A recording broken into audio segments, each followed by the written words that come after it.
আমাদের মুসলিমদের ভিতরে মুসলিম সমাজে এমন কিছু বিষয় আছে যেগুলো আমরা খুব সচরাচর সবসময় চোখে পড়ে, সবসময় আমাদের ভিতরে এই বৈশিষ্ট্যগুলো দেখা যায় এবং আমরা করে থাকি। কিন্তু এই বিষয়গুলোকে খুবই হালকা মনে করা হয় এবং মনে করা হয় যে এর শাস্তি বা এটা খুব একটা জটিল না। আল্লাহ রাসূলের একটা হাদিস যে এরকম যে তিনটা কাজ সাধারণত মারাত্মক, যে তিনটা কাজ করলে আল্লাহ সুবহানাহু ওয়া তাআলা কাল কিয়ামতের ময়দানে তার দিকে তাকাবেন না, তার দিকে তার সাথে কথা বলবে না এবং তাকে পবিত্র করবেন না। তার জন্য রয়েছে মর্মন্তুদ শাস্তি। সেটা কি হলো? তার মধ্যে একটা হলো যে টাকনুর নিচে কাপড় পরিধান করা। আমরা সাধারণত আমাদের টাকনুর নিচে কাপড় কিন্তু চলেই যায়, এটাকে আমরা খুব হালকাভাবে নিই। ইভেন নামাজেও দেখি যে অনেক মানুষের প্যান্ট টাকনুর নিচে একদম গোড়ালি পর্যন্ত চলে গেছে। আরেকটা বিষয় হলো যে খোঁটা দান। খোঁটা দান বিষয়টা একটা মারাত্মক, যা আমাদের মধ্যে বৈশিষ্ট্য এটা বিদ্যমান হয়।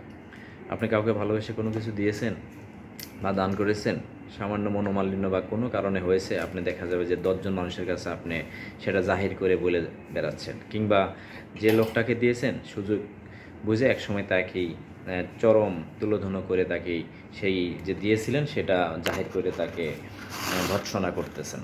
আরেকটা জিনিস হলো যেটা সবচেয়ে মারাত্মক এবং এটা আমাদের সমাজে চলতেছে, সেটা হলো মিথ্যা কসমের মাধ্যমে পণ্য বিক্রয় করা। এটা তো এখন খুব মামুলি বিষয় হয়ে গেছে, যে এটা আমাদের ভিতরে যে এতটা প্রকট আকারে ধারণ করছে যে এটাকে খুব মানুষ হালকাভাবে নেয়। মানে লাভের চিন্তা করে এই জিনিসটাকে খুবই হালকাভাবে নিচ্ছে অনেক ব্যবসায়ী। তে অসৎ ব্যবসায়ী নিয়ে তো কতগুলো হাদিস আছে, সেটা আপনারা সবাই জানেন। তাহলে এখান থেকে আমরা এই তিনটা জিনিসই জানলাম যে গোড়াল টাকনুর নিচে কাপড় পরিধানকারী এবং খোঁটা দানকারী ও মিথ্যা কসমের মধ্যে পণ্য বিক্রয়কারীর দিকে আল্লাহ সুবহানাহু ওয়া তাআলা কাল হাসরের ময়দানে বিচারের দিন তাকাবেন না, পবিত্র করবেন না, তাদের সাথে ইভেন কথা বলবেন না। আপনি চিন্তা করেন যদি আল্লাহ যদি আপনার সাথে কথা না বলে তাহলে কী অবস্থাটা, আপনার উপর কতটা সে ক্রোধান্বিত হয়ে থাকবেন।